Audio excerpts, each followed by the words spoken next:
The audience? Yeah. Maybe one or two viewers, but all right. Nothing we can't handle. All right. Well, I will be monitoring it on the second screen. All right. As it starts up. All right. Looks like it started. There we go. All right. Hey, guys, it's Nick back for another video. We're actually doing it live this time. Today, we got an accountant friend of mine. If you follow Aaron Clary, you might recognize him from his appearance on his show. So today, we got Chad Elkins. So welcome. Hey. Coming at you live from the Pacific Northwest, where Mr. Shoelander is, and it's not very often I'm here, so I'm excited to do these types of streams, even though it's 12:30 p.m. where I actually live. All right. Well, thanks for braving the jet lag. Sorry, 12:30 a.m. You can tell I've already been drinking. So. All right. So first, just give a little background about what you do. We know you're a CPA, but how long have you been doing it, and what do you specialize in? So I've been working in tax pretty much my entire career, but before I have my own practice. I have my own shop going on. But before that, I was working for the Internal Revenue Service, for the Department of Justice Tax Division, the U.S. Tax Court. So I've been surrounded by tax pretty much my entire career. And I know most people think, oh, that's so boring and it's lame. And a lot of it is, but I'm here to tell you there are some pretty funny things that can happen. And I'd have to say I would recommend it as a career if you want to start your own business. Well, that's perfect because I'm a freelancer, and I think a lot of the people from Seth's course that watch my channel want to do that. Not necessarily their own business, but they want to freelance. So freelancing, it's the wave of the future. I mean, especially with the whole everybody's working from home now, that's going to result in far less commuting, which means there are going to be less W-2 full salaried staff type people. So that's going to become, it was already kind of a gig economy, but it's going to become even more of a gig economy. And I think you're wise, Nick, to consider that option and to learn as much as you can about it. Right. I don't know. You'll notice it gets better, and it kind of builds on itself. Like, I remember when before this, I worked at Taco Bell, and I got the W-2s there, and that's how I learned to do taxes and whatnot. Sure. But when I left it to do freelancing, and I finally got my W-2 from Taco Bell the next year, because you get it the next year, I'm like, holy shit, this might be the last W-2 I ever have to fill out. I think I still have it somewhere keep it for sentimental reasons. I mean, freelancing, I'm telling you, there's a lot of people, I don't want to knock them. Some people just want to go to a job or, work from home for somebody else. They work hard, and then when it's 5:30, 6 o'clock, shut it down, not think about it until the next day. That's actually not a bad way to live life if it would make you happy. But the more and more people I talk to about entrepreneurship, the more and more people are saying there's a lot more advantages to it, especially in terms of schedule, business write-offs, and things, Nick, I know you've heard me talk about in many other streams. So, right. And I mean, I kind of have a really unpopular opinion on entrepreneurship, which is really cynical even by my standards, like Cappy's standards. Sure. But I do feel that there is, all right. Technically, entrepreneurship is inherently, by entrepreneurship, I mean starting a business, like a legit business, not just freelancing. So that's what I mean. Yeah. So my view, technically, entrepreneurship is inherently stupid because even if you are driven, you have a good idea, there are plenty of factors outside of your control that can derail your progress. And so even if you are intelligent and all that, the odds are still against you. That's the inherent thing of entrepreneurship.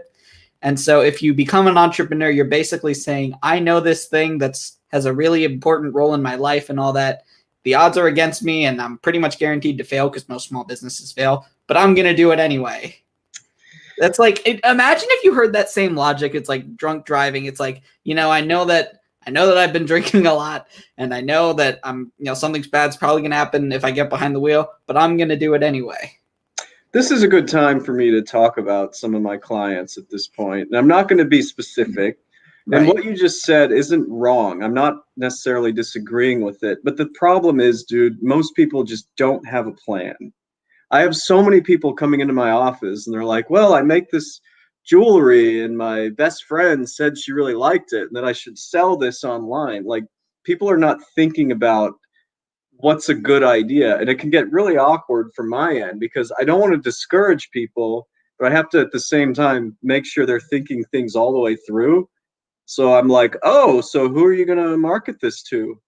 Oh, okay. What are your monthly expenses? That's probably what I'd Oh, be asking them too in the marketing thing. It's like, what kind of people do you want to reach? Like, what kind of clientele are you catering to? Everybody. What happens if you try to please everybody? Who do you end up pleasing, Chad? well, nobody. But the reason I'm bringing this up is because your stat is true. Was it 9 out of 10 businesses fail, or was it something like that? Whatever It's, you said. I have a few different stats, but it's like I've always heard like somewhere between 80 and 90% in the Yeah, first few years. Point is, it's the vast majority of businesses.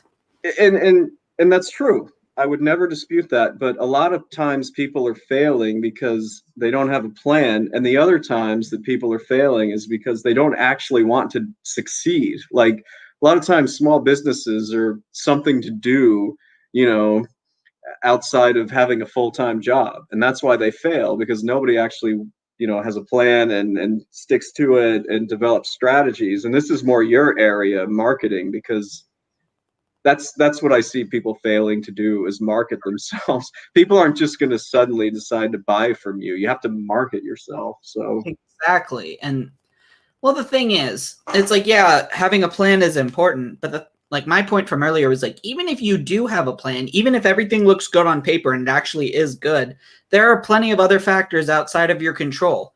It's like, what if it is a good idea and you've done your due diligence, but something happens and the market completely changes? Like, what if like you're a construction guy and you focus on office furniture? Dude, the market for that is suddenly dried up because people are working from home. well, And not that's no fault of your own. right. So there are just other things. Or what if you start the company, things are going well, and you just hire one bad person and it starts a chain reaction? I've seen that happen. Well, I should a disclaimer. I've never hired anybody, and I'm probably not going to, but I'm not against it. That's a whole other thing, But hiring people. the point is, that's what a lot of businesses do. And but that's kind of the thing. However, with that said, there are levels to it. Like that you can have a little business and a 9 to 5 job. And the reason Sure. and the purpose of the 9 to 5 job is, I mean, I don't know how much you know about Seth's course, but what I've noticed is what a lot of people do is they get their marketing skills and they start working at a digital marketing agency. And then they work there for a few months, maybe a year, to just kind of build up their skills, get it on their resume, and develop confidence. But while they're working at a job, they're looking for clients on their own. And what the? That's your phone, not mine, dude. Okay. Everybody I know is asleep. All right, I'll put it on Do Not Disturb. But anyway, point is, they use their job at the agency, their cushy 9 to 5 job, as kind of a way, so they don't need to succeed at their business. It's like, because getting clients can take some time. Some of it is because you suck at closing, which I admittedly do. Some of it is just for things outside of your control. But the thing is, it's outcome independence. Like, if you have a job at an agency, you're not going to have to worry about paying rent. So basically, you can give yourself as much time as you need to get clients. Those are kind of the middle grounds that make people work. But a lot of people, they quit their 9 to 5 job before they have any clients at all. Nope. Never do that. Yeah. I did it the way you're talking about. Like, I did it on the side, pretty much starting in grad school. And then I had clients that I was handling, during the weekends or after work. You pretty much have to do that unless you have a spouse that has a quote unquote real job, or if you have some kind of passive income stream, or maybe even rich parents, which is what I see a lot from my millennial clients. No offense. I'm Gen Z, so I don't care. Are you Gen Z? I think so. Well, shit, good for you. It depends on who you ask. From what I can tell, I'm either like a very late millennial or a Gen Z. Well, you know what, dude? I'm not a millennial, And if you're not a millennial, then that's pretty cool that we can come on here and like, not have millennials around. Cheers to you. I didn't realize you were Gen Z. Like, I know how old you are. I just didn't know that counted as Gen Z. Well, fun fact, to go on a little bit of a tangent here, apparently the only officially recognized generation is baby boomers. Baby boomers, 19. They're the only ones that have a legally, like an explicitly defined cutoff for the birth dates. I think it was 1946 to maybe 1964, something like that. Yeah, something like that. And most people will just add a few years anyway. Like Paul McCartney, he's like born in 42. Most people would still call him a boomer, even though he might technically not be. He's like, yeah. Anyway, but yeah, that is the smartest way to do it. Get a 9-to-5 job with your skills and work your way up. I technically didn't do that. Like I've never worked in an agency actually. But you're still a student, aren't you? Yeah, but I could have gotten in. Like I applied for summer internships at agencies, but that didn't work out. Luckily, I still had my Taco Bell job that I could just work. I also had a lot of help. So I'm one of the rare cases where I actually did go right into freelancing and getting clients. I don't recommend it though, because I'm an outlier. And that's because I had the Taco Bell job and a lot of help, and I was about to move here here to Pullman because I was still living in Federal Way anyway. If I didn't have that, I would have just been working at an agency. So like this is one of the things. Just because it works for me does not mean it works or that I'd even recommend it for someone else. That's what I'm saying. Like, sorry, I'm just replying. Well, so we have somebody listening. Do you want to tell us why it didn't work out at the agency, or is that? Yeah, it was a few reasons. One, at the time I was applying for these summer internships, it was I was a community college student before I moved up here to Pullman to transfer to Wazoo, and so it was a summer internship, and the companies didn't want to put all that training to someone who's just going to eventually move away because they might want to bring them on afterwards, right? And that part of it is that I realized a lot of these agencies really don't know what they're talking about, so they don't know good talent when they see it because they don't have it. And then the other thing is this is just I'm not exactly bitter about this. This is just a natural consequence of my personality being what it is. Mm-hmm. You know how when it comes to getting with a job, it's like it's 20% your skills, like can this person actually do the job, but 80% does this person can they get along with the rest of the company? Mm-hmm. Like for most people, I'm kind of just there. It's like I don't really vibe. I just don't not vibe with people, if that makes sense. So you're saying people tend to have a neutral response to your presence? For the most part, yeah. It's not necessarily bad, but if you're trying to really get your name out there, be larger than life, I can see that being a challenge. And look, I'm generally mild-mannered. You see me on these other streams. I'm not the one that's like jumping up and yelling. No, that's Kathy. And in addition to other people. And admittedly, I also sucked at interviewing, but I figured even if I was good at interviewing, I might not have gotten it anyway. Because, it's like dating. Some companies just aren't going to like your personality. And that's not a bad thing. It's just the natural consequence of that company and your personalities. So the thing I hate more than anything, which actually gives you such a huge advantage, whether it's an interview, making a sale, maybe even going on a date, like the ability to actually successfully perform small talk. For me, it's like painful. I hate small talk. It's like a knife in the gut. But if you get good at that, you can pretty much dominate any type of, well, not dominate. You'll be totally cool in any type of social situation because everybody likes talking about the local sports ball team, the weather, Yeah. It's like, that's kind of something I'm wondering about myself. I mean, this guy asked, am I introverted? Kind of. But when I was growing up, I had trouble with small talk, and I used to think I had social anxiety, but as I'm getting older, I realize it's not exactly social anxiety. I'm just not really interested in talking to these people. And it's like, and I was increasingly losing interest in acting like I was. Well, see, that's the problem. So much of everything is like putting on a facade. It's getting worse with, political correctness and all that. Yeah. I'm only somewhat good at that. I mean, it's this. You've heard this probably a million times, but I mean, this is honestly such good advice. Most people just want to talk about themselves. So if you ask them a million questions about themselves, they're going to think you're the world's best listener, even though if you're not listening to a thing they say, because you ask them questions. So that's one thing. Being able to schmooze and all that, it's always helpful. Yeah, that helps. But now it's at the point where I'm not making like six figures like some of my friends in marketing, but it's probably more than I would be making if I was interning somewhere right now. So I'm just like, plus I don't have to go to an office freelancing. Whereas if I got an internship right now, I probably would have to. So I'm just like, why would I do that? And it's going to keep building on itself as I get more clients. So even right now, you might have to go into an office. If I was interning, this is like pre-COVID, obviously. Oh, okay. I was like, really? But if there was no COVID, obviously. But Okay. the point is, if there was no COVID, yeah, that was a bit of a tangent there. You mentioned earlier like some funny stories. Obviously, don't give anything away that's like sensitive information, but tell us some of these funny stories, especially if they're marketing clients, because my channel is mostly about digital marketing. This one pains me to talk about because I tried to warn this dude so many times.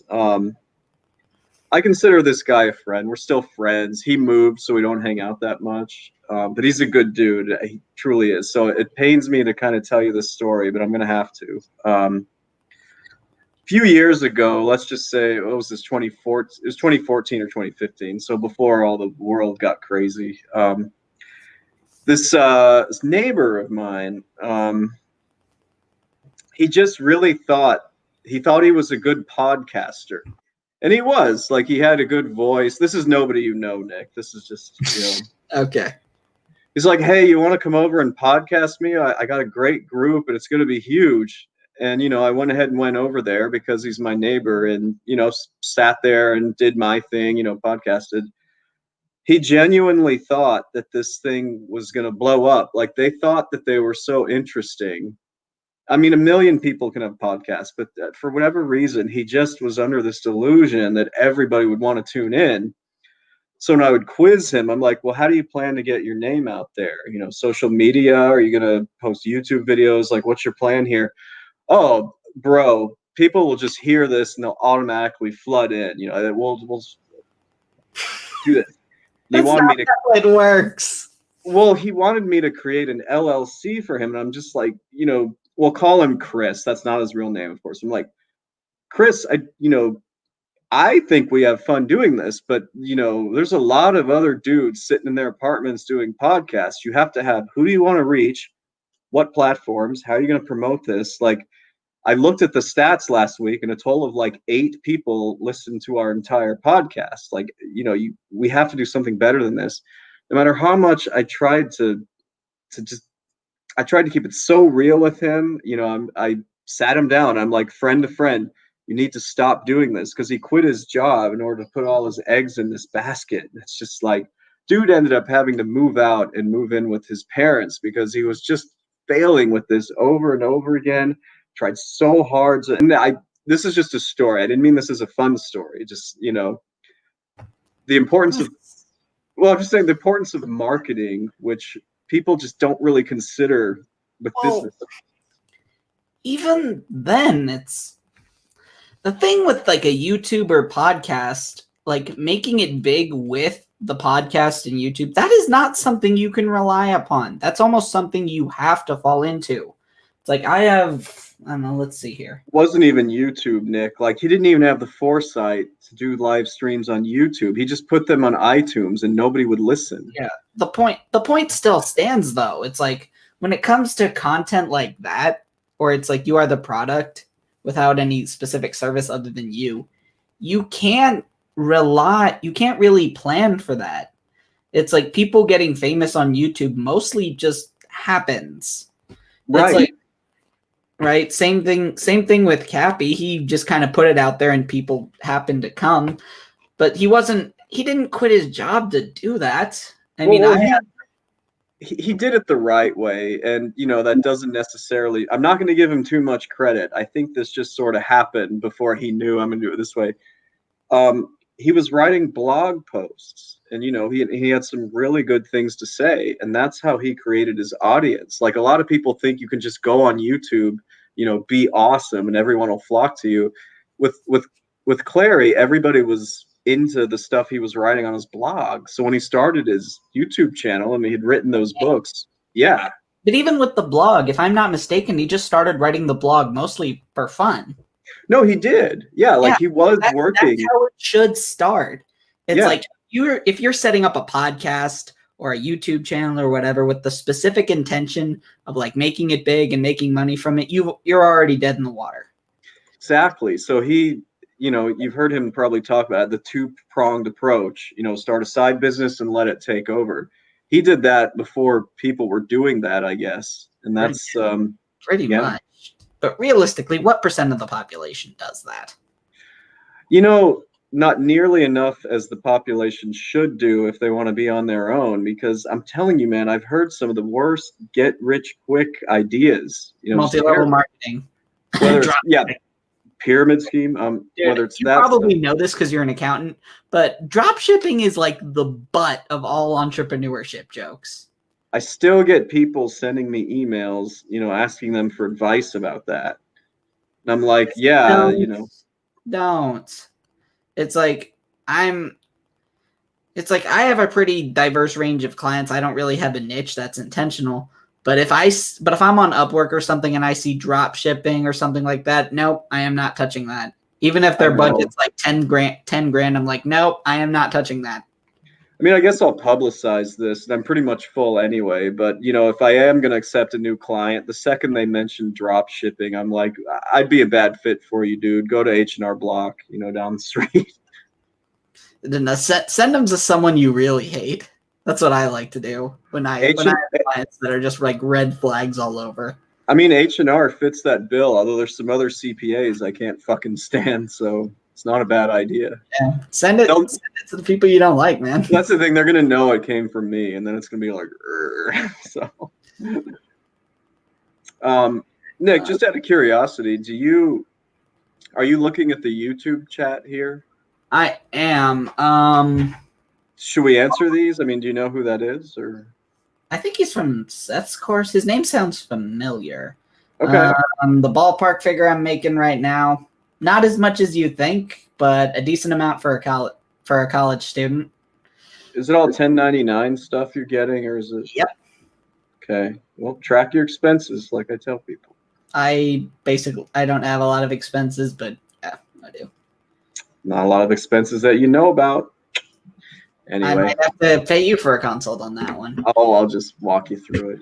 Yeah, but anyway, so you got any other funny stories or digital marketing agencies? That is a hot thing right now. A lot of people I don't know why I couldn't say that. A lot of people subscribe to my channel are either working for agencies or maybe want to start their own. But dude, that's the thing. Agencies in the digital marketing world are a fad. A lot of people start agencies without even knowing how to do Facebook ads or Google ads or the things that their agency is supposed to be doing, and they just contract it out. Mm-hmm. But like, do you have any stories of that? Have you encountered that at all? Do you mean specifically of people like contracting out their marketing? Or just digital marketing agencies in general? Have you run into that? Or are any of your clients marketers and you have funny stories on that? Let's see. I think I have a couple of marketers.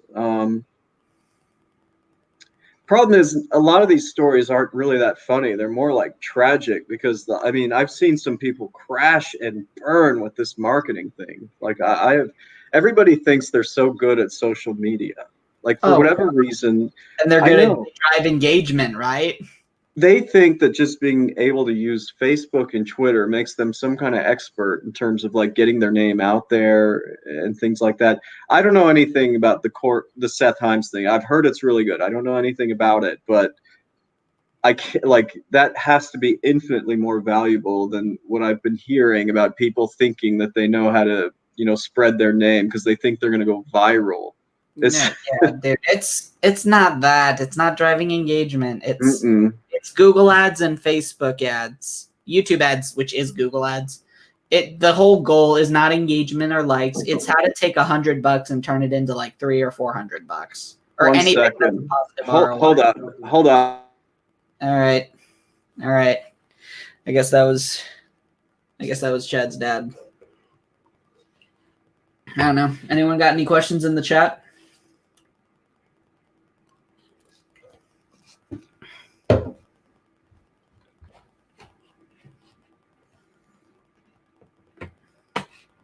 I was wondering, who are you? So Timothy LaFleur asks, I was wondering, who are you guys voting for the next president? Also, have you checked out the presidential candidates' ad campaigns? I mostly gave up on politics a few years ago. Let's see. So I don't really know. I might not vote at all. I see a bunch of Donald Trump YouTube ads, though. So I guess he has money to spend on YouTube ads. If nothing else, he's saturating the market.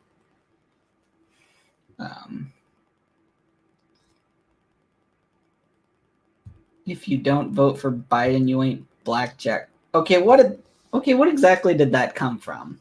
Is that something Biden said or what? What did he do? He had some kind of rally where he said that. That was a few months ago, I think. I ain't blackjack? What? He didn't say blackjack. He just said, and hey, you don't vote for me, then you ain't black. Something like that. This was easy. I'm not black, so. Well, this was a couple years ago, months. Sorry, a couple months ago. So it's a bit like old news, but yeah, that's what I heard. What are we talking about? Yeah, I can ask the same thing. But I was just asking, before we move on, do you have any funny stories of clients who are marketers or like tried to start a digital marketing agency? See, I don't really see too many of those. I don't have any funny stories about that in particular, because the few stories I have, like, they failed so, I was going to say spectacularly, but I mean, they just failed. I would feel bad even talking about it. They failed so poorly. People who quit jobs that they were getting paid well, but they thought they could do it on their own. And they didn't do that two-pronged, start on the side. So, I mean, I got funny stories, but not in that particular discipline, if you can call it a discipline. What is this discipline you speak of? What is this thing you speak of? I don't know, because I'm going to wake up late tomorrow, so I don't know what this discipline is. All right. Do you have any other funny stories you'd like to share? It doesn't have to be about marketing, just in general, before we move on. All right. Well, take last week. Well, actually, it was 2 weeks ago. So July 15th is the filing deadline for this year. It's normally April 15th, of course, but whatever. For whatever reason, I've been getting an uptick in this. And I'm not trying to pick on millennials, but this keeps happening with millennials. Like, if somebody walked into your office, say you had an office, and it's a married couple, they sit down and they say, "Hey, Nick, we have a question for you." And you're like, "Sure, what's up?" "We were talking about this, and we want to know if we should have a kid." Like, why the fuck are you? Why are you asking me that? They're like, "Well, we want to know the tax implications of it." And I'm just like, I'll tell you all about the child tax credit, but the last person you should be asking, the last professional you should be asking about whether you should have a kid is your freaking tax accountant. So I thought that was funny. Not so much that, but it happened more than once in July. We're still in July. Serious? Yeah, that's when I was like, what are these people like drinking or smoking? They must have been on some website that's like, talk to your tax accountant about whether you should create an dependent or something like that. Create it. I mean, I guess it kind of makes sense, like the tax credit. I'm like, that's not why you have a child. And one and two, it's like, if people want to have a child, even if it's not a good idea, it's going to happen anyway. Well, I'm becoming concerned because people are taking such a cautious approach to even like living life. I think they feel they have to ask every, expert about every angle on it. I mean, I can't tell you whether to have a kid. It's ludicrous you'd even think you'd even listen to somebody like me telling you if you should have a child or not. Let me think of some other funny stories. See, some of these I know we're a little edgier here. Some of these I can't, or at least shouldn't even really say on here. That's fine. Let's see. There was this was 3 weeks ago ish. There was a referral for a deferral. I've got my two biggest client bases are therapists and hairstylists. And I'll just say it up front, they're both crazy. I mean, you have to be to work in either field. So, you get your share of crazies. And if they heard this, they wouldn't feel bad. They're like, yeah, we are crazy. So this hairstylist introduced this. This was a new one. It was a referral from another hairstylist. I only take referrals. And I liked the girl that referred her. So I'm like, all right, if she says it's a good referral, sure. This girl, from the time she walked in, was just like acting like I was a complete idiot. She's like, well, that's not what I read. And I'm like, well, you need to keep track of this, or that. Well, no, I heard you're wrong because of this, that, and the other. I'm like, okay, well. Who's the CPA here? Well, the interesting thing was the old me would have just been like, you see that diploma on the wall? Did you get one of those? Which is a terrible thing to say. You shouldn't do that. But I was pretty mellow about it. You put in the time. You bust your ass to get the grad school and the CPA. Well, Use it, especially if people are going to try to act like they know more than you. But that's sort of part of the story was that the old me would have gotten in their face about that. But the new me is kind of like, hey, you think you know better than me? You go right ahead. Hey, there's another. I'm sure you'll find a CPA that'll meet your needs. So the funny story was that, I mean, this one had basically berated me about being an idiot for the entire, 30-minute intro session. At least she came into the office. We didn't have to do this over Zoom. So that was nice. But yeah, I just sat there, gotten the 5th degree or whatever, or 3rd degree, just really coming after me. And so she stands up in a huff. She's like, what are we going to do? And I'm just like, well, I'm making up her name. I'm like, well, Lisa, you seem like you're a pretty cool gal, but obviously I could never meet your needs as an accountant. So I'm going to go send you to my buddy down there at H&R Block. I do have a friend there. That wasn't just a line. And for whatever reason, which I can't figure out, this is one of the biggest 180s I've ever seen. She's just like, wait, no, please. I'm sorry if I was rude. I can't do it. I can't do it. And I'm just like, oh, well, you said yourself that you didn't think, that you didn't think I knew what I was doing.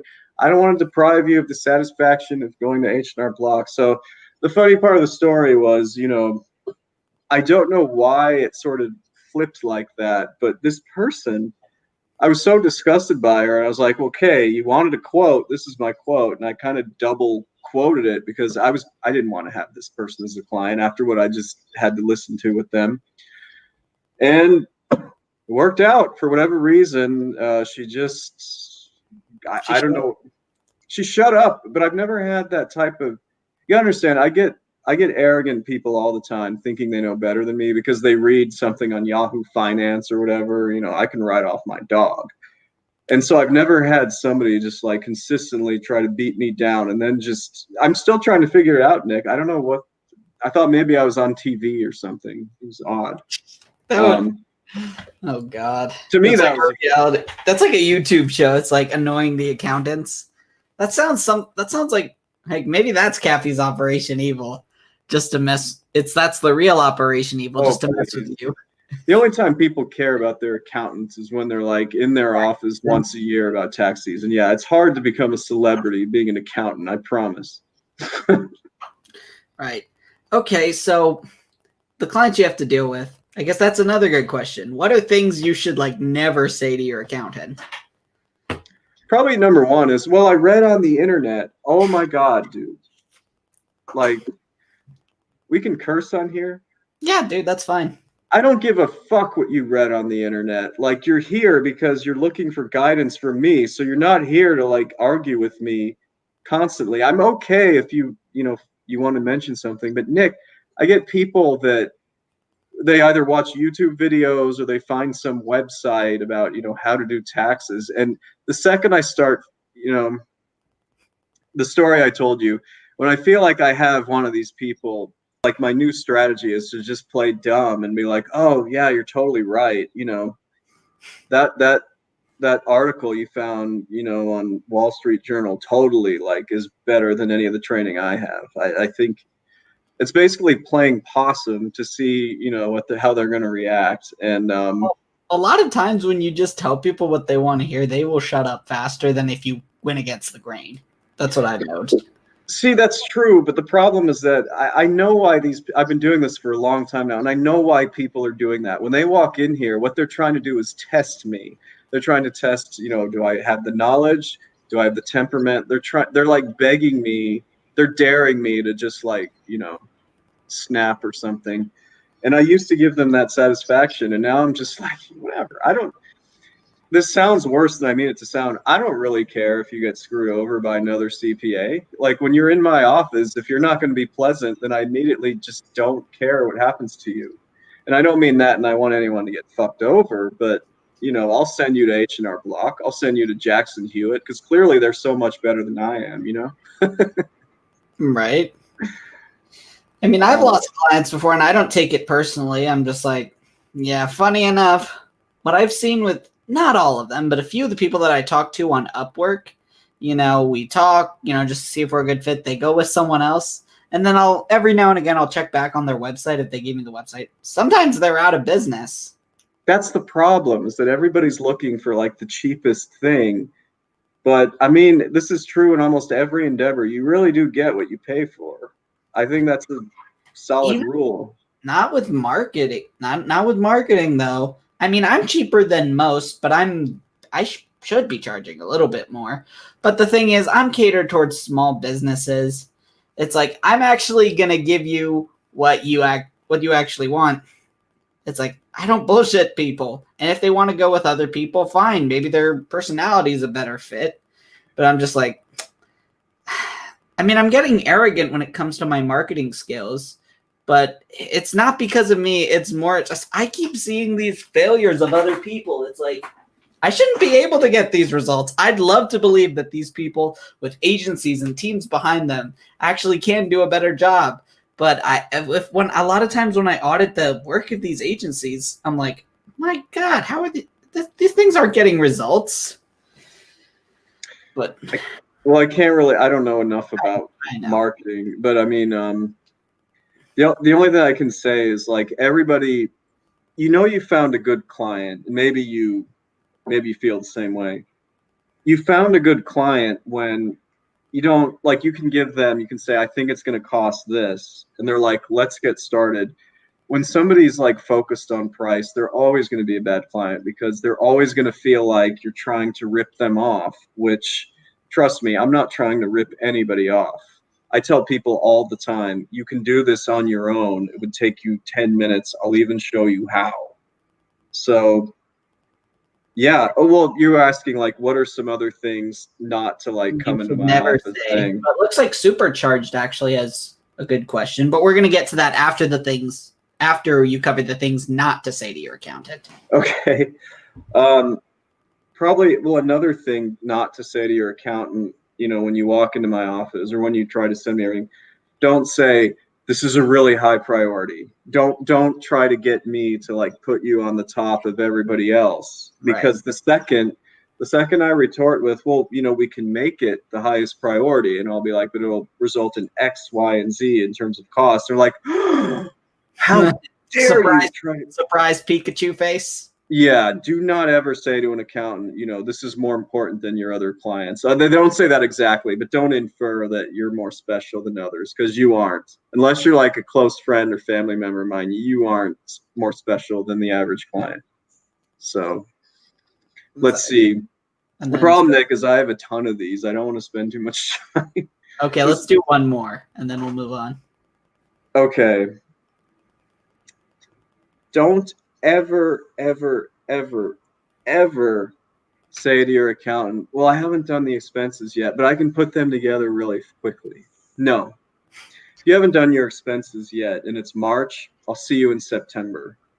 That's how these things work. Because every single time somebody has come into my office and claimed, oh, I got everything together, it won't take us long. There's the perpetual shoebox full of receipts. And my favorite are the people that print out all their bank statements, like that, plop it And on they my have desk you, and say, and they're like, all right, let's go through them. say, no. Come back in 3 weeks when you've organized all that. What? You're supposed to do this for me. I'm like, I'm not a bookkeeper. I have a few bookkeepers I keep on call. I'll send you one of them, but no. People try to get you to do all the work, which you can be okay with that, but they don't want to pay for it. They just don't want to pay for it. So, right. They want you to do everything. They want you to do pretty much all services for the price of half a service, essentially. yes. I know you only wanted one more, but I'm just going to say this one more thing because this actually cropped up quite a bit earlier this month, in the last 2 weeks. If you're coming to me and the deadline is very close, you work around my schedule. I don't work around your schedule. I had and I'll pick on the hairstylist again. They're like, I'd say, look, the only time I can fit you in is here. They're like, well, I have an appointment or I have appointments scheduled that week. I'm like, well, you're going to have to move them because we have a deadline in 10 days.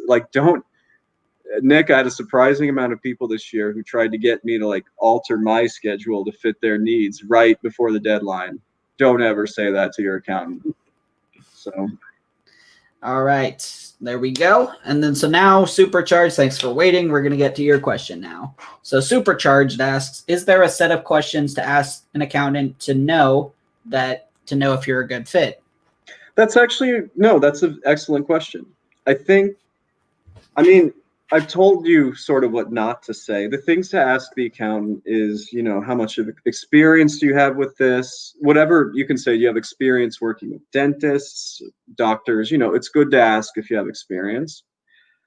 It's good to ask about rates, but, don't do it the way I was telling you. You ask, how much you think it would cost for this. You don't try to, negotiate the rate while you're in my office. But so ask about rates, ask about experience, ask about process. Doesn't matter how many times I've told somebody to come into my office with their expenses already categorized. You need to know about the process of things because too many people just assume that I'm going to do all the bookkeeping. That's not how it works. Let me see. Generally, just ask about time frame. You don't say, I need this completed immediately. Just ask, what's the typical turnaround time? And I'll tell you, well, at this point in time, I can get it done by the next week. I'll give them an estimate. But really just common sense type stuff. Ask about how long it'll take, how much it'll cost, experience, and any other procedural things. It's that simple. All right. And obviously personality fits important too. You don't want to work with someone that you want to slit their throat. And if right. Here he'd just say you get.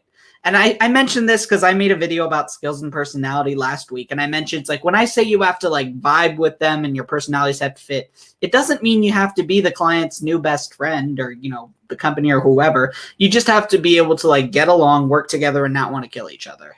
Exactly. And I know I'm focusing on the negative a little bit. The vast majority of my clients are freaking awesome.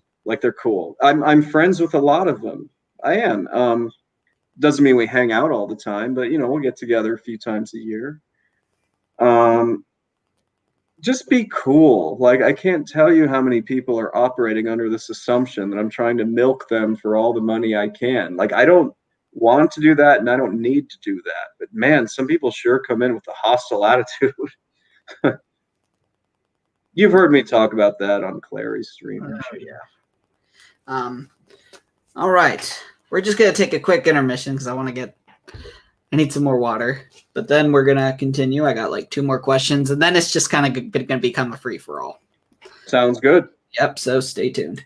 I'll be back.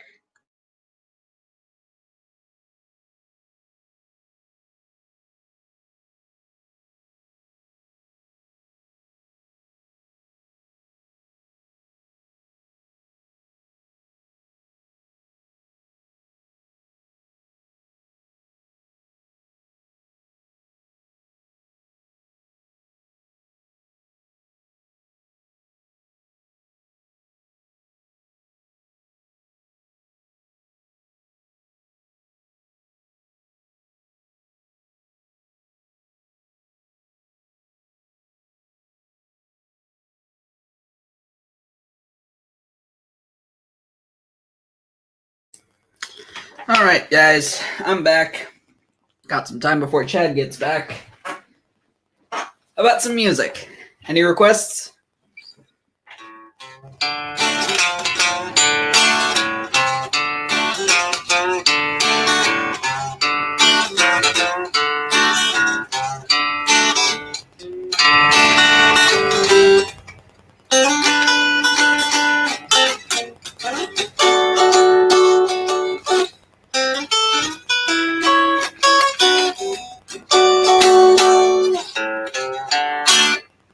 Raining Blood?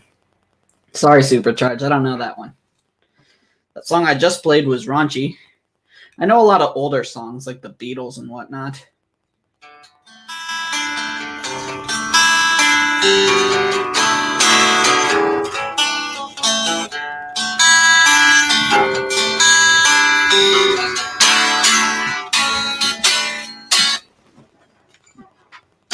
Or see if you recognize this one.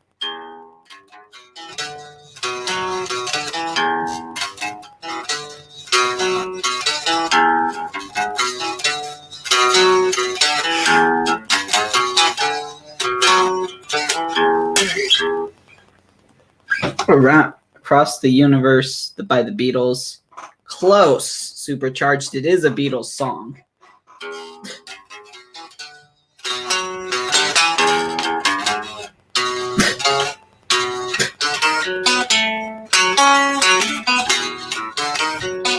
All right, Chad's back. Word up. Yeah, playing guitar. Just like how when Cappy takes a break, you just sing for the chat. You play the guitar well. Oh, thanks, man. My mom made cookies, and I was like, oh, I gotta have a cookie before I come back. Yeah. Cookies are always nice. It was my birthday this past weekend. My mom made this Mississippi mud pie. That was fucking amazing. Nice. And for those fans of Nick's, I don't live at home. I'm visiting my parents on the West Coast. So sorry, go ahead, Nick. Yeah. I remember once this one girl I dated, her mom liked to cook just as much as my mom did. And so while I was dating her, our moms basically had a dessert war where they just kept trying to one-up each other with increasingly better desserts. Me, my girlfriend, and her sisters, we all loved it because we all got free desserts out of the deal. But anyway, let's get back on track here. So you've seen a bunch of different clients. You've kind of seen it all in terms of the basic industries. So what are some industries or companies that take home a lot more money than people think? And you noticed I didn't say make more money, like because you factor out expenses. I mean like take home more money than people think they do. Therapists. You have to understand. Well, we were joking about, baby boomer, Gen X, millennial, Gen Z. Like, I know we laugh about that, but dude, I would have given you this answer pre-COVID, and now that we're in COVID, it's like double.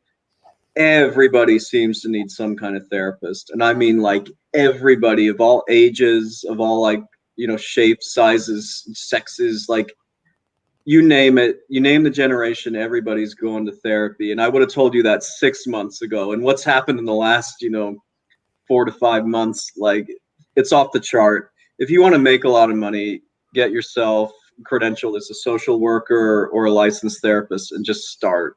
There's a shortage. No, one of my clients are actually my friends.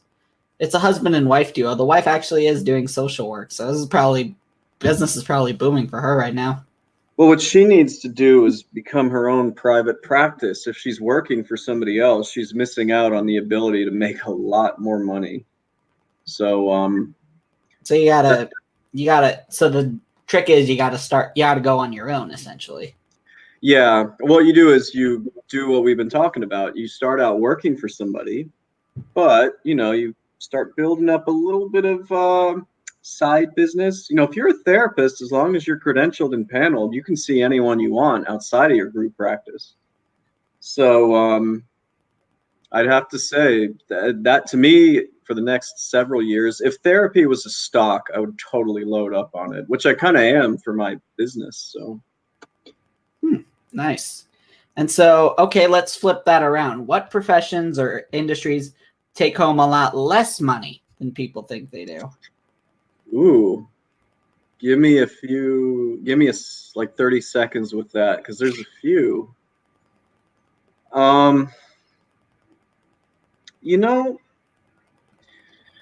I know STEM is good, and Clary talks about this. I'm surprised my engineers don't make more money. I really am. I thought the amount of training you need for that and the importance of the job, I'm surprised more of them aren't making more. I really am. I mean, you'd think so. I mean, I can think of at least one thing because there's kind of been a push for STEM for like 10 years or so. Yeah. And maybe there is a national shortage, but at least in my local area and just at my colleges, there is no shortage of engineering majors. It's like at least in the entry level ones and a lot of the higher level ones too, they reliably fill up classes. So I'm kind of, it's just simple economics. What happens to the value of the skill set if the supply suddenly increases? And it's not like it's suddenly increasing. It's like steadily going up, which is that's kind of what you want if you're pushing STEM.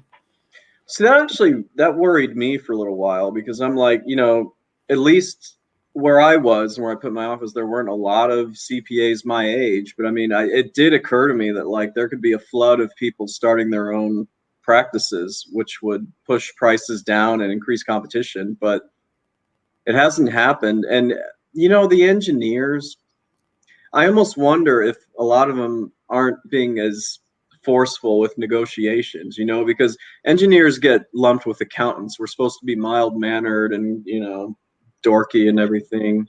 And my engineering clients, I really feel like they could make more money if they go other places. And I've even told them that. So that's the one that came to mind. For whatever reason, I feel like they should be making more. Maybe they should be, but essentially the amount you make is at least 50% what you negotiate. Yeah, and that's why I wonder, they should be doing better. So engineering is one. Let me think of some others. There's one or two others. There was actually one that shocked the hell out of me. How much do you think pilots make? I'd like to think they make like somewhere close to six figures because of the training and like the toll it takes, especially if you're like a commercial airline pilot where you have to fly like long ass trips. See, it's actually hard to become that type of pilot. You have to start with like regional airlines and these puddle jumpers, propeller planes and things like that.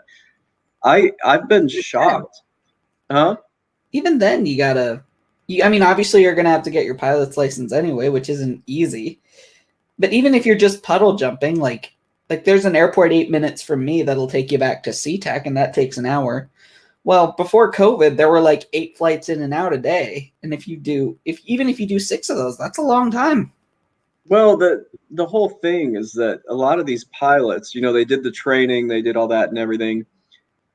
I don't know if this is because of unions or whatever, but they can't actually get these, cream of the crop jobs with one of the either legacy or, low count airlines. You have to like really pay your dues on these propeller planes and working for these companies that are contracted by the big boys, but they're actually just small regionals that don't make a lot of money. Dude, there's teachers that make more money their first year than some of my regional pilots. And I'm not knocking teachers. I'm just saying that gives you an idea about how much lower. Don't make that much anyway. So right, at least to start. So that one, at least for the last couple of years, that one's gotten on. I'm like, how the hell are they making that little money? But they put in their time and then they make it to one of the legacy carriers. That's how they do it, apparently. And that's the long-term goal of my clients. Yeah, but like I'm just thinking of like all the opportunity costs, like things you could be doing. Like if you really love flying, fine, by all means. So that's the thing. They love flying. I give the pilots credit. Like they genuinely love flying and they know they want to do it for a living. So you can't just jump in, feet first and be paid 6 figures. They get there. They get there. Right. And I guess you can kind of get into like, should training really have to do with anything if there's no demand for it? But I'm like, You know what progressive credentialing. Credentialism, yeah. Yeah. Yeah, I've heard it called a few names. I've also heard it called credential inflation. And Yeah. I think that's a good term for it. I mean, you hate it until you become part of the club, and then you hate to admit it, but you're kind of. And why do you hate it though? You hate it because like, hey, I put in like a fuck ton of time. I'm not gonna let this 22-year-old fresh out of college match me. That's not fair. So what they do is they create these barriers to entry. I can only speak for accounting, but I mean, the whole reason why the CPA license exists, it's not just for public trust and all that. It's so we can keep our salaries higher than those who are not credentialed. It sucks, but that's kind of the way it is. So if you're gonna like be a professional, you need to be at the top of your game. Like you have to become the quintessential professional. Yeah. Well, the thing is, it's like at least there's the CPA and that's it. You kind of don't want too many people to get it. Otherwise, they're gonna make another certification that you're gonna be expected to get if you want people to take you seriously. Right. So the thing is, I used to hate the American Institute of Certified Public Accountants. Like 10 years ago, I hated them. I'm like, why are they making these exams so damn hard? Fuck them. I was just like, fuck these guys. And then when you cross the finish line, you're like, oh, that's why they're doing it, because they want to like keep the supply low and the public trust high. It's basically it's an inefficiency in the government that they're trying to create. Well, the market, not the government. They're trying to create an artificial like salary floor. So that's a lot of jobs are like that. Yeah, and then the same thing happens with college. That's just the natural consequence of more people going to college.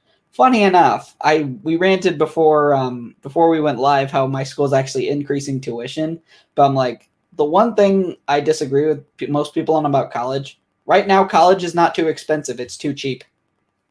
Really, dude? Because think about it. What would happen to the enrollment of college if the actual price, not the price after, not the list price, the actual thing that actually comes out of your pocket as a student? What would happen if the cost of college suddenly doubled tomorrow? What would happen to enrollment? Do you think it would go up, down, or? Well, cynically, I feel like the government would just, well, I don't know about now with COVID, but like if that had happened. Well, let's say the list, that's why I said the list price. So even after factoring the subsidies. I mean, it would go down, but you're still going to have all these people thinking, oh, college, you have to go to college to major in that poetry or that, sociology. Right. But the thing is, if tuition suddenly spiked and most people got priced out, even people would agree, yeah, I should. It's like, I'm sorry, I just can't afford it. I'm not taking on that much debt. What do you think would happen to the value of a college degree? It would go up, but it would also mean you wouldn't need a college degree. It would be credential deflation.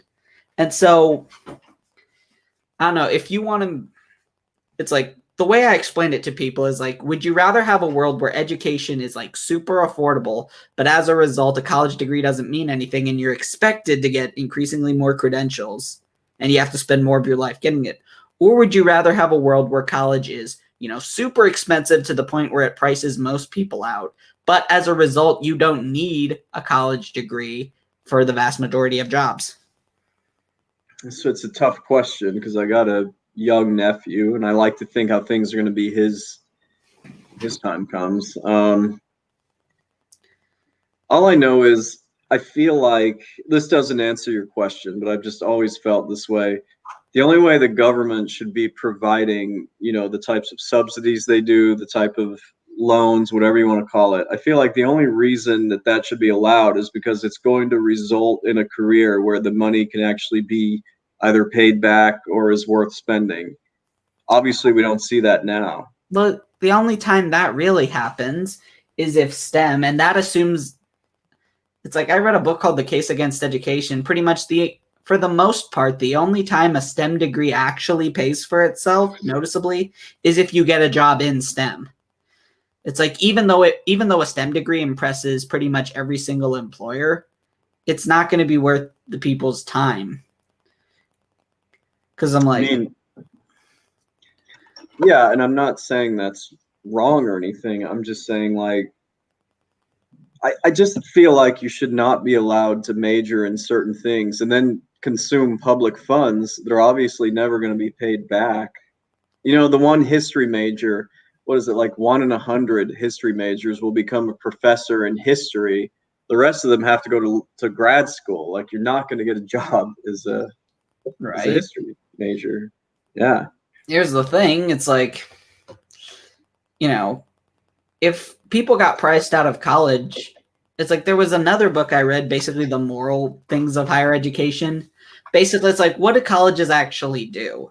You know, one says like, what if suppose college actually does teach you skills that employers value, and that's their purpose, is to teach you skills. Mm-hmm. One, that's not really true because people forget most of what they learn anyway. But let's just suppose it is. The first thing is like, why does the government need to do the employer's dirty work for them? It's like, you know, we don't really subsidize McDonald's by teaching people how to use the fryer. Why should the government subsidize Goldman Sachs by teaching people how to calculate net present value? Hey, I'm on your team with this one. Like, none of it makes sense to me. The other thing that I actually think this is the point of college is basically it signals that you're like, it signals work ethic, conscientiousness, and conformity. And there's nothing wrong with that. You know, companies can't function without those. But then the question is, again, why does the government need to do the employer's work for them? Well, back in the day, it was just so that they could guarantee that people who wanted to go to college can go to college. Right now, I think they just want to enslave as many people as possible, both the government and the college. So I don't know. I don't have a solution. I think eliminating all college debt, as much as that would make a lot of people happy, I think that would lead to some bad consequences. So right.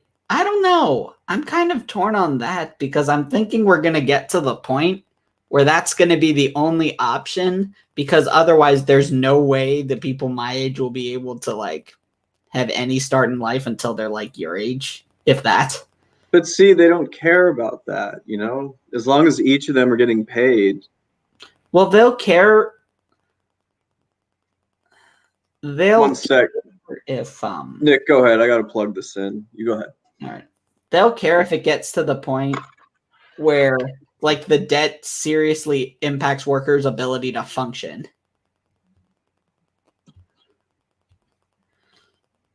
But we're not quite there yet.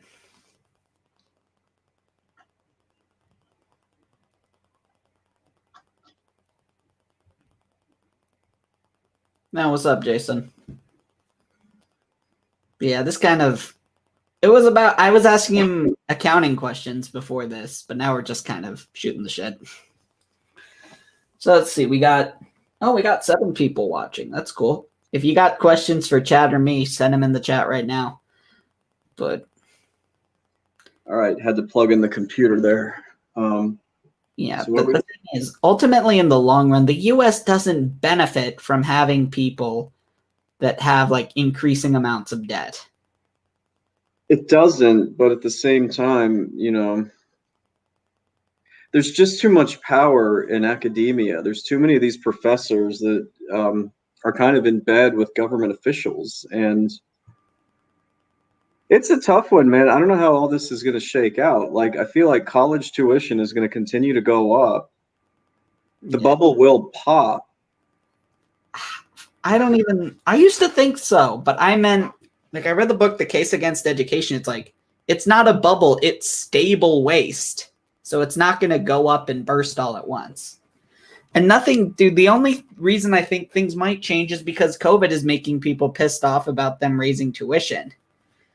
See, I'm surprised you're not, I know you don't, you know, you're exempt from tuition and everything, but how about your classmates? They have to pay full tuition for something they don't even get to go in person. Well, just because I get help on tuition doesn't mean it doesn't cover anything else, like the mandatory fees. Especially, okay, there are going to be mandatory fees like the gym, the sports ball, and like the rec centers and all that. I have to pay for them, and I know for a fact I will not use them because campus is closed. What about the people that have to live in dorms, right? Oh God, dude, you know what they? Okay, here's something really shitty Wazoo did. Basically, they announced that they were going all online for fall like 2020 like a week ago, and apparently this was the day after the deadline to sign a lease for like dorms or campus owned apartments. Yeah, think about that. Wow. And so people were pissed about this on Twitter. It's like, yeah, way to tell us the day after the leasing deadline. Yeah, that was a total coincidence. And basically what they said now, and get this, now they're not going to allow people in the dorms unless you show, what was the phrase, like an institutional need or something like that to be on campus.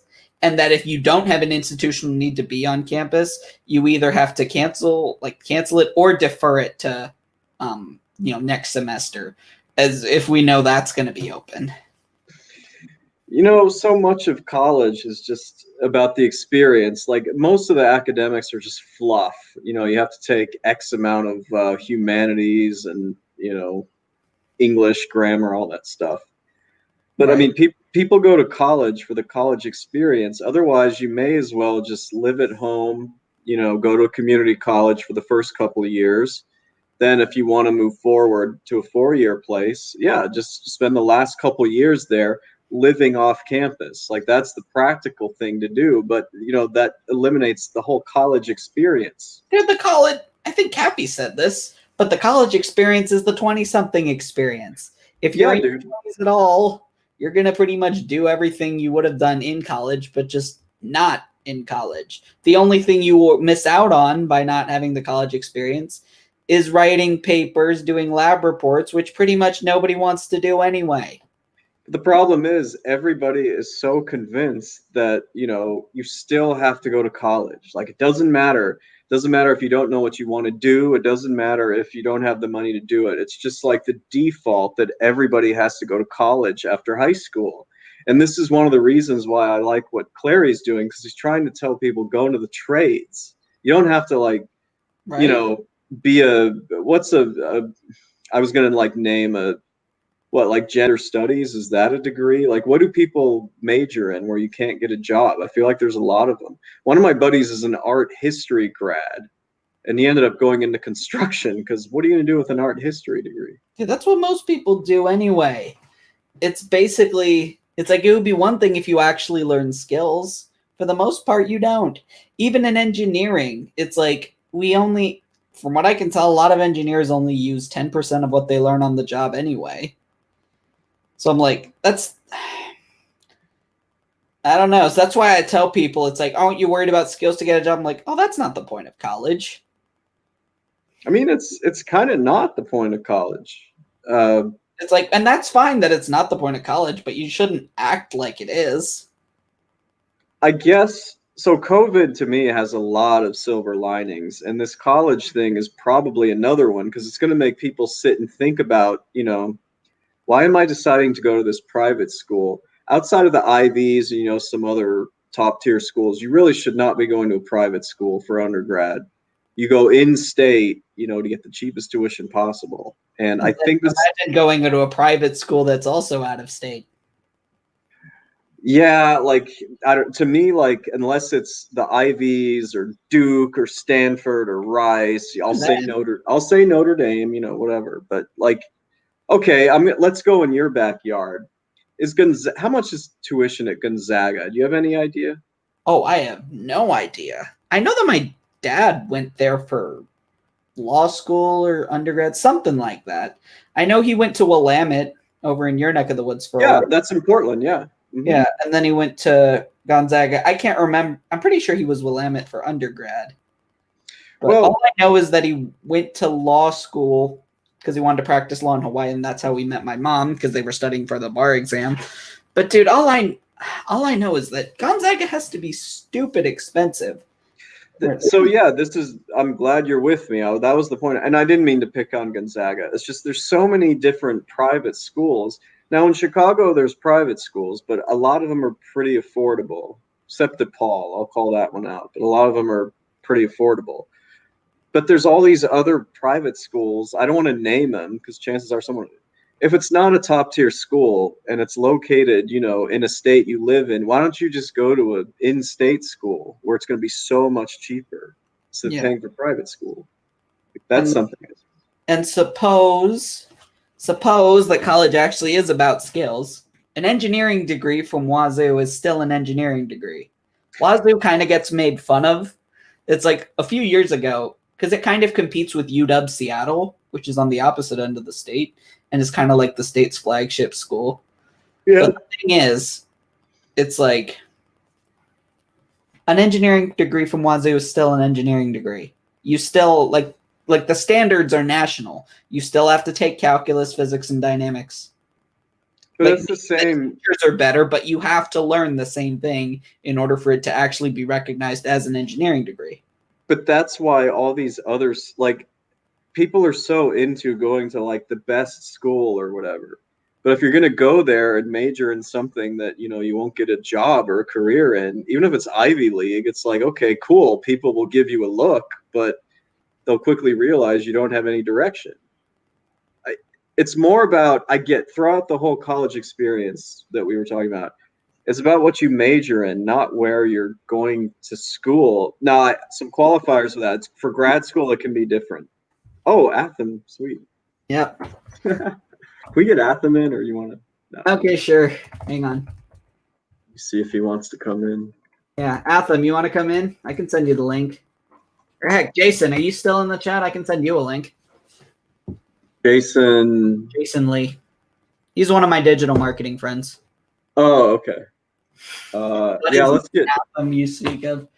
What is this Atham? Exactly. All right, guys, give me a second here. Yeah, this is perfect. You said we'll go for about an hour, and then it's a free-for-all. Let's do the free-for-all. Well, it wasn't necessarily an hour. I just wanted to get through all the questions, and I had like 5, and we got. Do you have any more? No, we got through. That's pretty much it. Cool. All right. I should, this is late at night for me, and I'm a little buzzed. But I think it went well. That's what makes it fun. I think it went well. I did no preparation. I should have. What is this professional you speak of? What is this? What is this? Fuck, no buzz tonight? What the? Oh, poor Atham. What is this buzz you speak of? Does it have anything to do with Buzz Lightyear? My nephew freaking loves Buzz Lightyear. I should have brought some Spanish wine. Good, because Buzz Lightyear's cool. I saw Toy Story like 25 years ago. When did that come out? The first one came out in like 95, something like that. Yeah, like 25 years ago. Yeah. Dude, I can't believe Toy Story 3 already came out 10 years ago. I remember seeing that in theaters. Toy Story 3. Yeah. The one where they're at the daycare and Andy grew up. I didn't see that one. But, yeah. All right. Atham's got the link. And I guess... I see Jason's seen it, so we'll have them in here soon. See here. But all right. There's hello. All right, there's Jason. Jason, meet Chad Elkins. Chad Elkins, meet Jason. He's one of my digital marketing friends. Hey man, what's up? What's happening? Are you on the West Coast too, Jason? Meet Chad Elkins. Chad Elkins, meet Jason. Okay, who has the echo? I'm gonna have to mute the YouTube. Yeah, you gotta mute the. Okay, I got it. So what's been happening, man? I saw you were doing a live show and I was like, oh shit, let's go check it out. Are you in the Pacific Northwest? I'm on the northeast. Northeast? Yeah, I live in New York. Wow, you're a night owl. What? You're a night owl. You're a night yeah. person. I think that's kind of a prerequisite. I think everyone here is a night owl to some extent. Hey, what's up, Atham? How's my audio? Is it good? Yeah, it's excellent. It's good. Atham, Jason, meet Atham. Jason's one of my friends. What's up, man? Atham, ¿qué quiere decir ese Nick que usted está diciendo? No van a entender nada. I thought that'd be a hit. No, but you got it right. Did Yeah. he What was that? You cut out for a second. froze for a second, but you're good. Oh, wow. Whatever. Anyway, so we got 3 West Coasters and 1 dude from the Eastern time zone, which is impressive. What are these time zones you speak of? Dude, I don't even feel that shit anymore, man. I don't even know what day it is anymore. It's just literally like, oh wait, the sun's up, the sun's going down. Day. Yep, it's just another day. It was that meme on Facebook or something. It's like how time passes for me, and it was Monday, Tuesday, Wednesday, and they just and they markered it out, so it's just day. True. Atham, are you at work? Yep. That's so awesome. Are you in the hotel? Yep.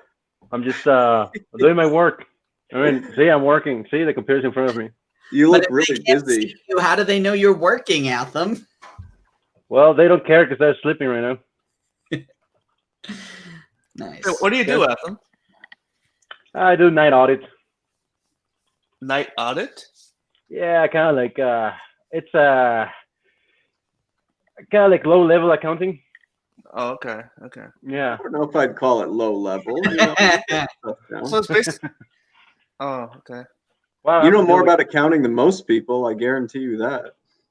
That's kind of Yeah. Plus, I took some accounting classes in high school, so yeah, I know a little bit. All right, cool. Yeah, but it's at night, so it's awesome. You know, I have everything streamlined. I finish my work in like an hour or 2, and then I can just do homework or do whatever. Is your coworker there? No, she gets here at 6 in the morning. Okay. Yeah. Okay. Yeah. No, man, I'm actually jealous of you. I always wanted an overnight job. I was never able to find that. I thought it'd be fun. Yeah. Yeah, it's I like it. And the best thing is I get Fridays and Saturday nights off. So what else do you want? Yeah, it's perfect. Yeah. I mean, I pay my dues.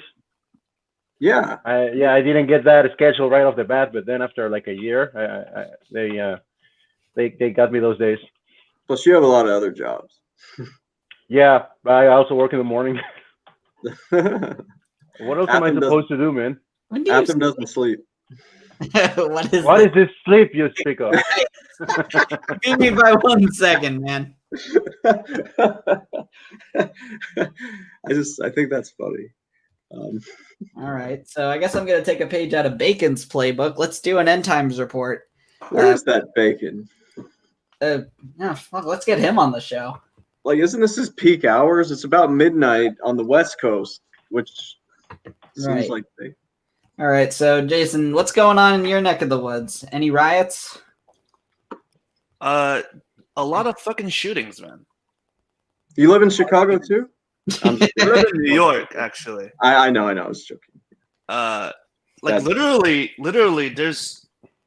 If you go on Newsbreak app, it's not even a publication. It's like a news. It's like an app, and it literally tells you the day by day of what's happening around your area, and literally like every other hour, I'm getting a fucking incident report of a stabbing or a shooting, and it's fucking crazy right now in New York, right? New York. So yeah, like you guys strap up in New York now. Wait, you're in New York City. I live in Queens. But, Okay, well that's New York City. I mean, I used to live in Brooklyn, but I was in a nice area when I could afford to live there, like 10 years ago or 12 years ago. I could never move there now. Now it's more of like it's kind of gentrified in a sense, but it's still the same shit. Yeah. I mean, Brooklyn is still shady, bro. It's still hella ghetto. Hella ghetto. Now let me ask you this. I'm asking only because I know that you know Nick through the marketing thing. Are you able to be location independent? I'm able to, yes. You were obsessed with that last I checked. Well, he's in the most expensive city in the world, except maybe San Francisco, or in the U.S., not world. He's got to start somewhere. Yeah. Well, yeah. I'm doing my first job right now for getting into digital marketing, and right now I could go remote. I could go remote because I have a job and I have a couple of clients, but it's digital marketing is there's like a ceiling for digital marketing. You have to there's a learning curve for sure. Yeah. It's more like, I don't know about, I mean, there's a learning curve, but it's not as big as the confidence curve. Like, That's what I mean. Just in general, there's a curve for sure. Yeah, like I know half of the people in this chat aren't digital marketers, but here's the thing. It's like when it comes to paid ads, like Google, Facebook, and Jason specializes in Amazon, which I know a little bit about. If you learn Google and Facebook ads, if you learn Google ads, you know 50% of every single ad platform. And if you learn Facebook ads as well, you know 80% of every single ad platform. Because pretty much every single other ad platform, like LinkedIn, whatever, they pretty much base their ad platforms off of the models established by Google and Facebook. But a lot of people don't realize that. And so as a result, they only do Google ads because that's what they know, or only Facebook ads or whatever they start. There's this thing where they go like, oh, you should specialize in one area. In digital marketing, you should specialize in one area. But I feel like that's kind of bullshit because 1 + 1 is 1. 1 + 1 is 2. 2 + 2 is 4. There's a certain criteria. There's a set of rules that are already established in digital marketing. You can't be any more of a discoverer, and you can't be any more of you can't be more of a Peter Pan to say that, oh, I discovered this, I discovered that. No, the rules are already set in place. All you need to do is just do it well, Right. And most of the time, I feel like digital marketing and most agencies these days, they're just bullshitting you and just like blowing smoke up your ass. Dude, that's what most agencies do. Yeah, and a lot of people. Oh, I think I talked to you about this a few days ago, Jason. What a lot of people do is they'll work at these agencies. They'll see the blowing the smoke up the ass. They'll think that's legit. Huge. And then what they'll do is they'll try to start their own agency and proceed to do the same thing. And then and that's how bad ideas keep spreading. I call it entrepreneurial inbreeding. Yeah, but like the people that actually start the agencies, they're somewhat competent in one aspect of digital marketing. If that. Plenty of agency owners have no idea how to run ads or do SEO or anything that their agency. Literally, my employer, he literally started out just doing auto campaigns. Literally starting auto campaigns and running them for like a half a year, and that's how he started his fucking company. That's just auto campaigns. And for those of you guys who don't know, auto campaigns is digital marketing for people who have no idea what the hell they're doing. It's just literally auto. You just set it up and it's autopilot. Like literally just leave it there and just be like, oh, okay, just let it run. And this is the guy that's like started a multi-billion-dollar company that I work for right now. All right, and nothing special, dude. Literally nothing special. Okay. No. Seth Himes, no. He's the course that taught us these skills. Yeah. Oh, okay. I didn't know if you guys were working for him. Okay. No. About the brand app. Tell them about the brand ambassadors. They're gonna love this. Dude, so there's this thing called the product.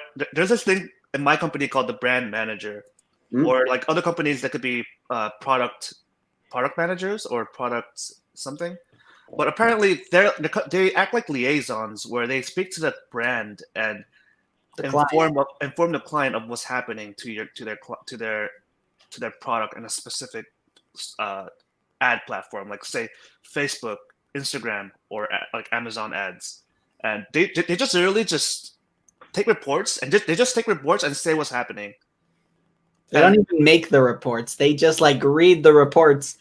They're basically I make the reports and they just read it out. Yeah. They're basically the middleman between the client and the people who are actually working on their account. Dude, it's really so cringe when like we're in a meeting and I'm doing the presenting and they're just like literally, oh hey, so we're just gonna hand it off to Jason here, and just okay, Jason, just take it off, and then they're silent for like the rest of the like like an hour and a half that we're in the meeting for, and then at the end of the meeting, they're like, "Oh, okay, so it's been a great great cooperative meeting, guys. We just done so much. I'm glad I had you guys here. I'll just meet you guys in the next coming week of the meeting." And that's all they say. And That's literally all they say. And that's apparently like what, a $60,000 or $70,000 a year job. Apparently they're getting like $80,000. Well, that's even okay. You heard it here, guys.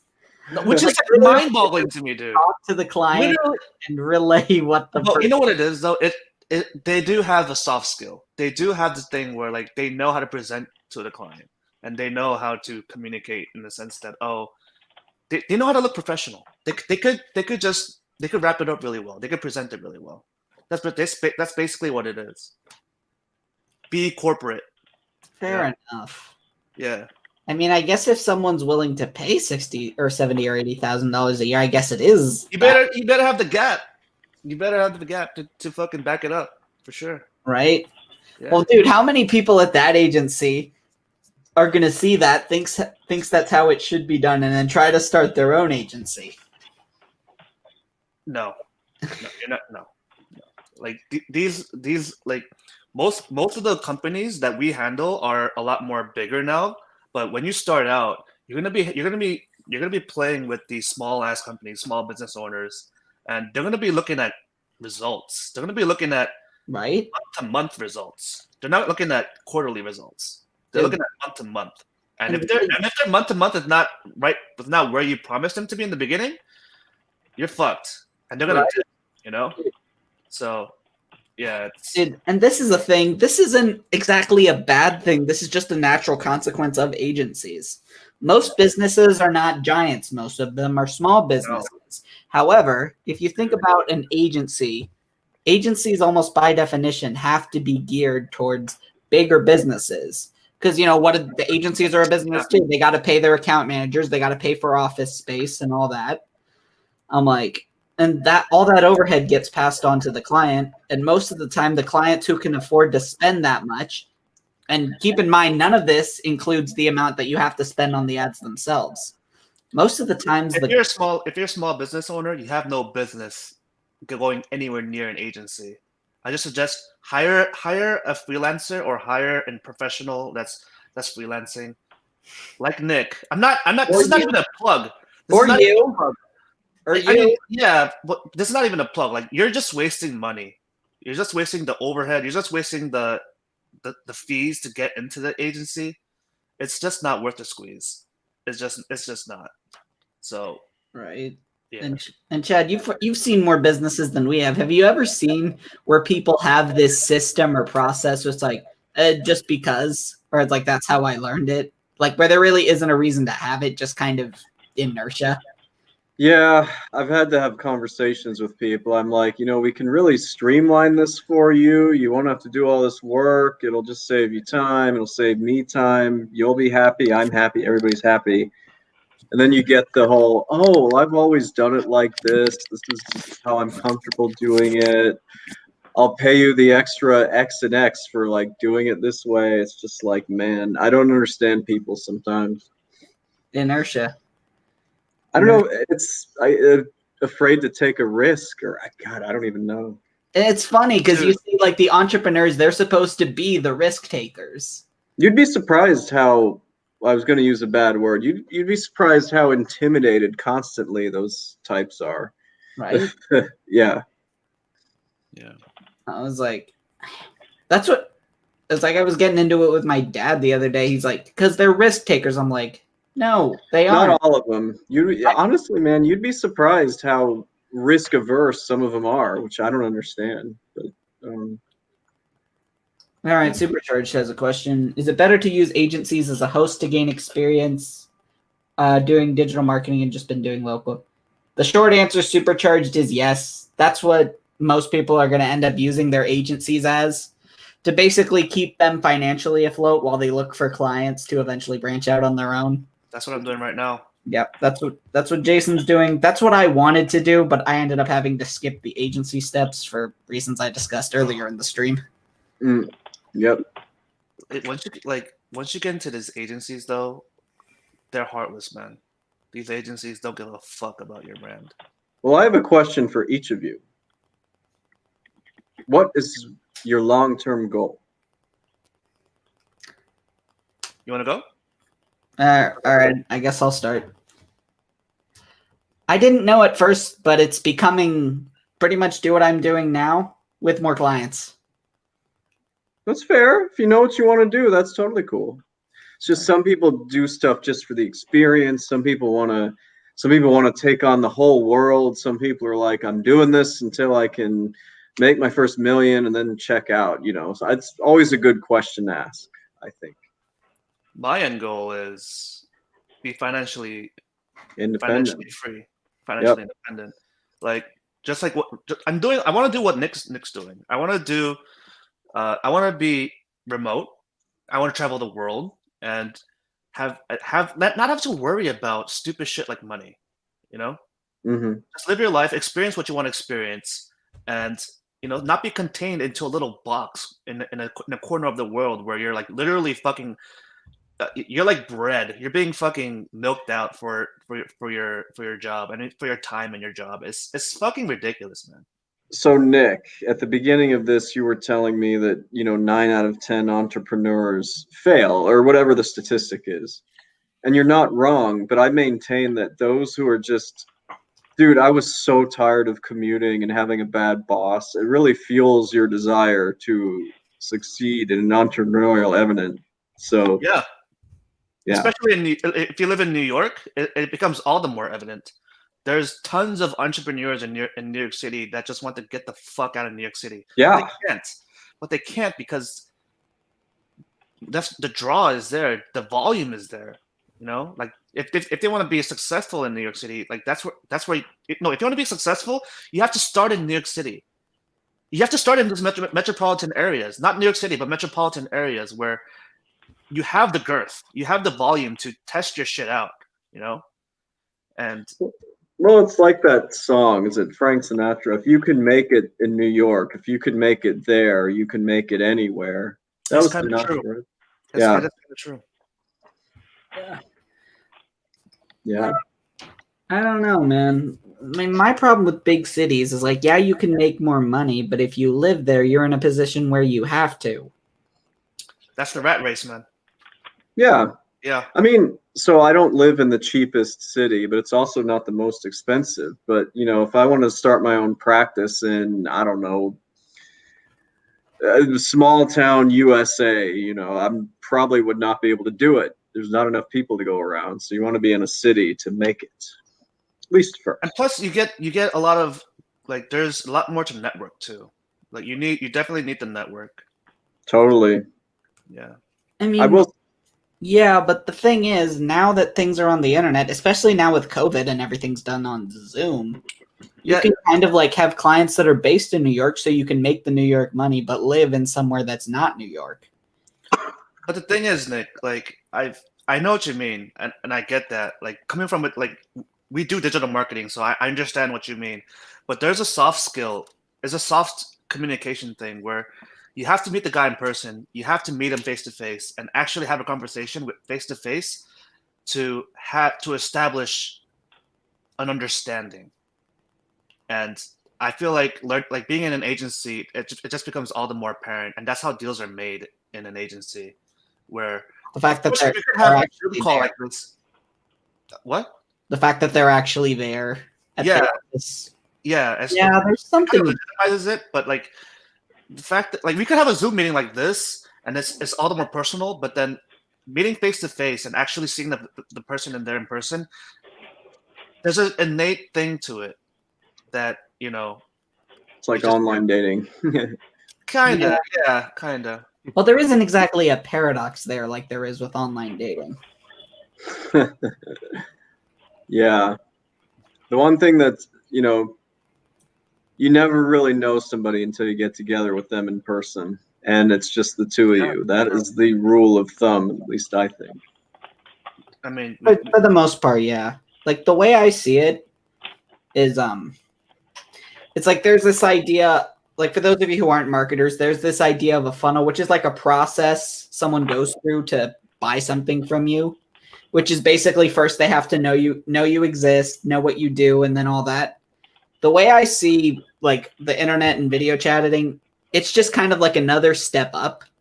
It's like the reason that we know these people is that so one day we might actually see them in person. Like I've met Jason in person because I visited New York. And then if any of you come to the Village by the Lake thing that the Masculine Geek is putting on, I'll meet you guys in person there. Yeah, man. Cool.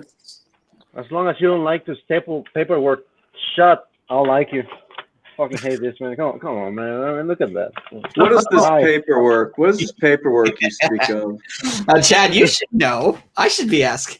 Jason and I, Jason probably has to deal with it. I need to look at this thing. Why do you staple this shut, man? Come on. Dude, I literally lose look at it. Excel sheets all day. I look at fucking platforms and Excel sheets all day. Sounds like a chemical engineer.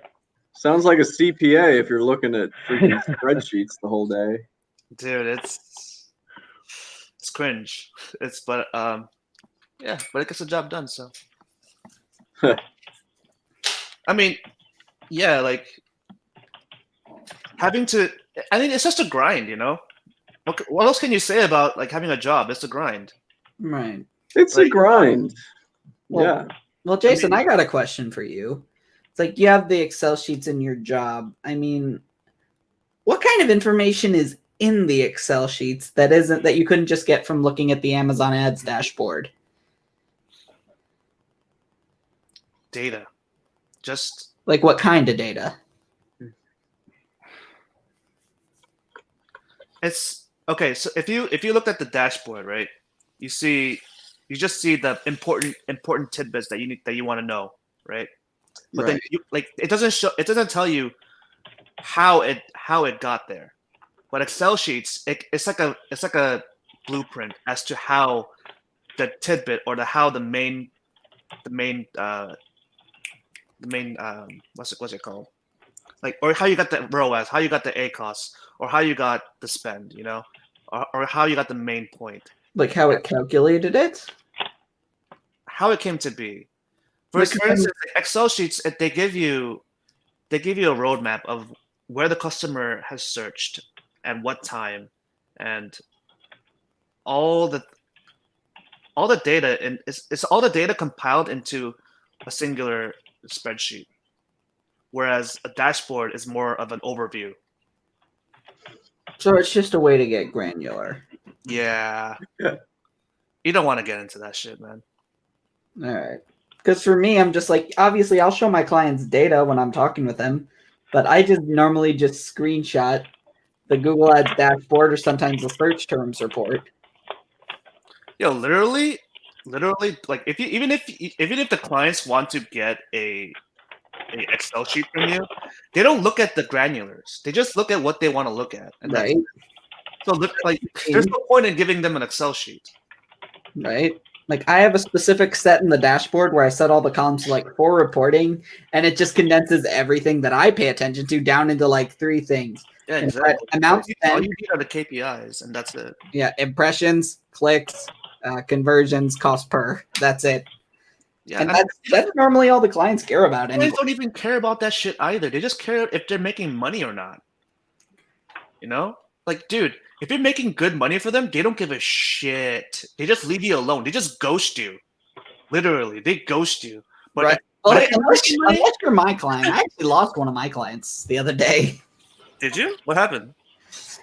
Basically, he just messaged me out of nowhere. He was like, I've been really disappointed with the work you're doing. It's like, communication has been short and infrequent. I'm like, and I mentioned this when I first brought him on. It's like, you'll notice as things start going well, we'll talk less and less because, you know, if things are going well, there's less to talk about.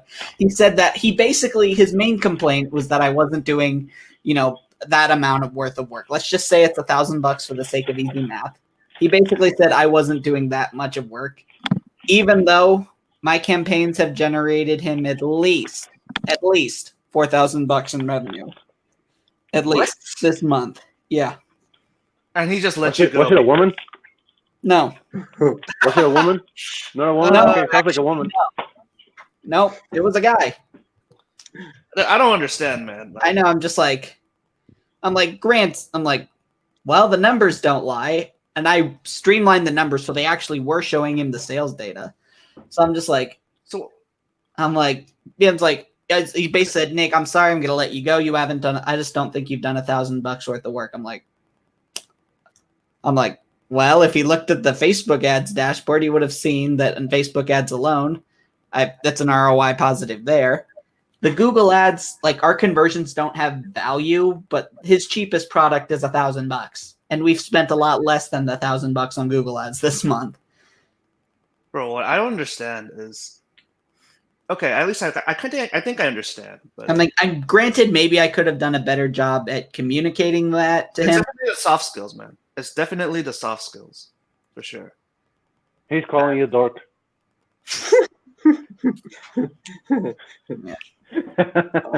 But the thing is, for me, he said like he wants to free up his time so he can go work on other parts of the business. And I'm just like, okay, that's fine. That's reasonable. But I'm just, and I told him it's like, this is the end of the month. So in another day or two, I would have reached out to set up a meeting anyway to go over all that. So I'm just like, so I was just thinking, like, I'm just like, oh, fine, whatever. But I'm just thinking, okay, so first you tell me you want me to be able to work with minimal input and direction because, you want your time back. You want to work on other things. But you also tell me you're mad that I haven't been communicating that much. I'm like, which is it? I'm more curious, like, how was his attitude in the beginning? He was fine. He was easy. He was easygoing. He was a lot more understanding than a lot of other people. Right. A lot more understanding than other people I've spoken to on Upwork. He certainly wasn't like really stingy in terms of like cost and whatnot. Quite the opposite. Yeah, because he was desperate. But now that he knows that he can make money, he's like, oh, why am I keeping this guy around? You're just an expense to him. I don't know. Maybe. But honestly, dude, he's gonna come back. Like, what'd you do to the account? Did you pause it or what happened? He booted me out before I could. Bro. Yeah. Wait, he has access to your account? No, it was his account because I got access to his account. Okay. So he just revoked my access to his account, so now I can't get into his account anymore. See, that's what happened, dude. He just fucking dude. Oh my god. You're supposed to cover those endings, man. You're supposed to cover that shit up.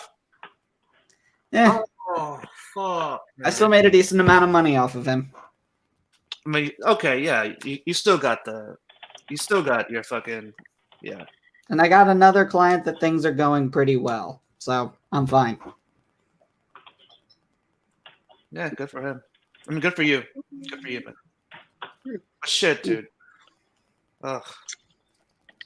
There's some shitty people out there, man. Some shitty people. Yeah. And dude, I mean, I kind of figured I'd run into this at some point. And I just thought, okay, maybe I could have done a better job at screening him. But if somebody's really an asshole and is going to do that, pretty much take what I give them and run. He's going to do it anyways. Yeah, there's not much I can do to stop them. Yeah, he's going to do it anyways. Technically, all of my clients could do that right now because I've set up the campaigns. So all they'd have to do is just keep the campaigns the way they are. You know what, though? Like, those campaigns, they do stagnate. Keywords get stale. Kind of. I mean, the problem one of my clients has, like, I did all the keyword research I can think of, and every now and again, I'll still look at, like, SEMrush and every keyword research thing I know. It's like, there still aren't that many, like, relevant keywords in their niche that are worth our time to target. Like, granted, there are keywords that are staple keywords, granted. But then you have to recognize that you need to just you need to filter that shit out. You just need to constantly filter that shit out. Just like cookies, But I guess right. And I figure if they're really going to be like that, they're probably not the type of person I would have wanted to work for that long anyway. Yeah. That's why you have multiple clients. So if one person does that, you're not fucked. Right. Kind of like something that we're doing right now. Yeah. Pretty much. You gotta keep spinning those plates, man. Exactly. All right, Supercharged has a question for you, Jason. You want to field that one? I'm not on the YouTube thing, so I don't. Guys, I'm gonna take off, but if you want me to read the question before I go, I'll All right, read it. yeah, do that, and I'll probably close it out after this. Well, Supercharged says, "Hey Jason, question: how is digital marketing now compared to what you thought it was?" It's what I thought it was. It is what I thought it was, and it's challenging. You are going to be pushed if you have the right manager and the right upper management. Like fortunately for me, I have a good upper management. They know how to push me. They know how to set me up so that I could succeed. And they do push me really, really hard. And you just need to find something for yourself that you could constantly upgrade yourself, like be fresh on.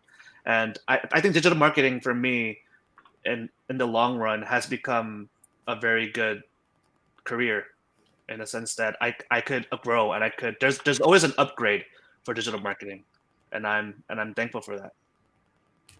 Oh, there you go. All right, I'm gonna go ahead and close it out. Thank all of you guys for listening. If you enjoyed it, you know what to do: like, comment, subscribe, and all that. And thanks for everyone for coming on. And I'll see you guys in the next one. Hell See ya. yeah.